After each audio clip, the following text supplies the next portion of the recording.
Snowy. Went into labor last night. I don't know what time it was. Probably about 3 o'clock. I don't know. About yesterday afternoon, not last night. But to me, that's last night because I go to bed about 7:15, 7:30, something like that. I start reading, fall asleep around 8. So I can get up, crack of dawn, and walk dogs before it gets too hot. But anyhow, she goes into labor. And she has one more puppy, but that other puppy is on the heating pad, getting warm.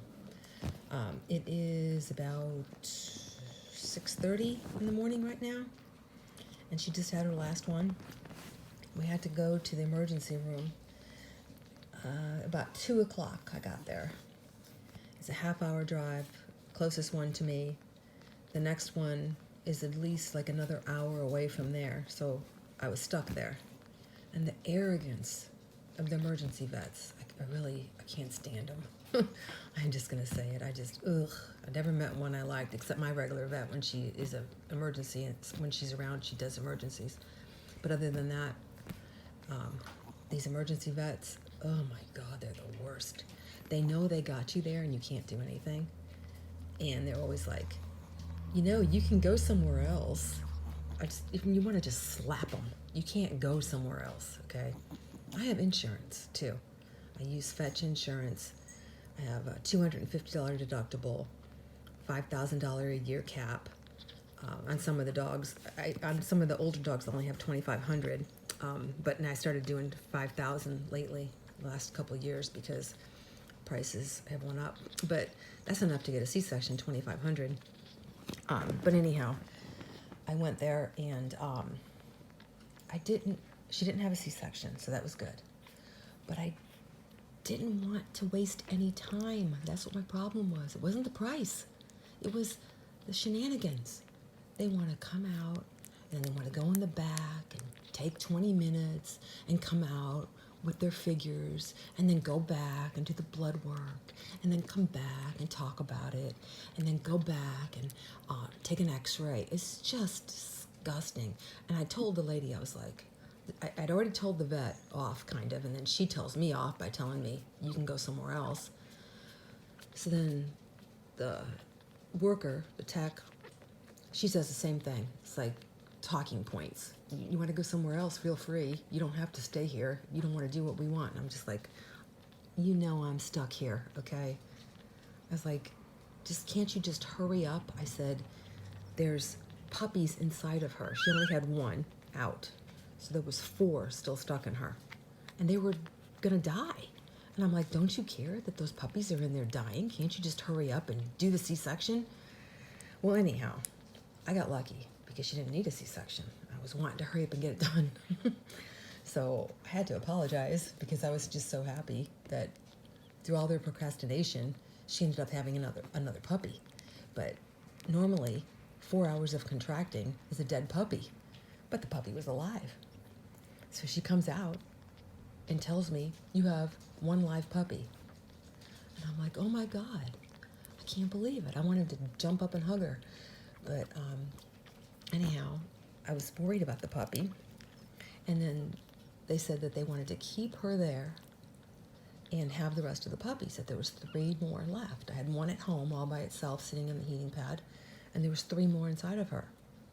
So after about 20 minutes, I thought, no, I got to get home. Plus, I have Stelda, who could go into labor while I'm gone, because she's ready to go into labor at any time. I was like, I got to get home. I got too much responsibility. I can't sit here for another 3-4 hours.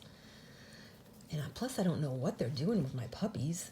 I don't know if they're keeping them warm. I don't know if they're going to be there when she has them so that they can cut the cord before it's too late, because my dogs are used to not having to do anything. They just, I can't say that, they do a lot, but they don't have to do anything once they have the puppy, because I do it, I grab the puppies and just take over. So anyways, I was just worried. I was like, I gotta go.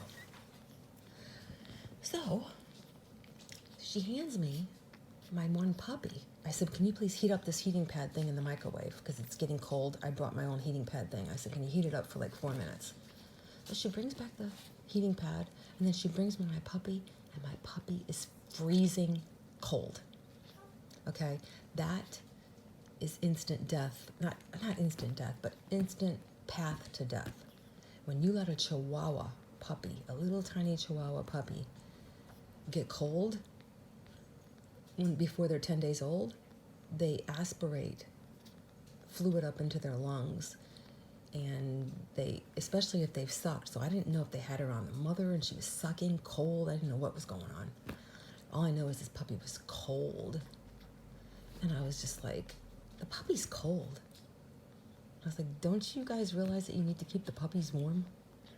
And I was like, oh my God. So I stuck her on my chest to try to get her warm without putting on the heating pad, where it's just a change of temperature is just too drastic. Anyhow, as I was getting into the car, she had another one. So I was like, good. I put the other one on the heating pad, and I thought, okay, I've got a half hour to get home, and hopefully she doesn't have another one. And she just had a bath too. She should have seen her. Oh my God, she was a mess.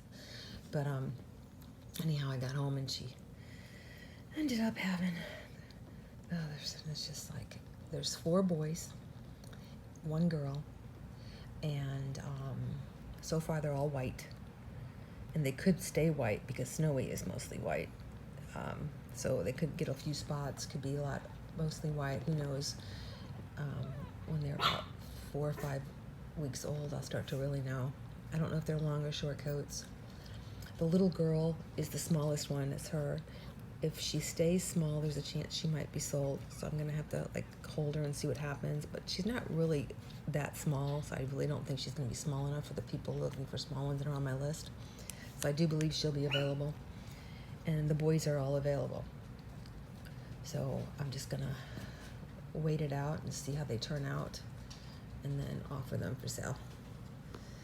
Okay, but wish me luck on. I put. There he is. There's the one. I put a little dot of nail polish on him because I want to see what happens with him. I know, otherwise I wouldn't be able to tell which one, but he's the one that they let get cold. So, anyhow, that was my experience yesterday. It's just how it is. The lovely emergency room vets. They're so arrogant. But I did get lucky this time. I'd much rather not have to have a C-section. Even though the cost doesn't matter because of my insurance, I'd rather not have to have my mama go through that. And it's much safer that she had her baby. Okay.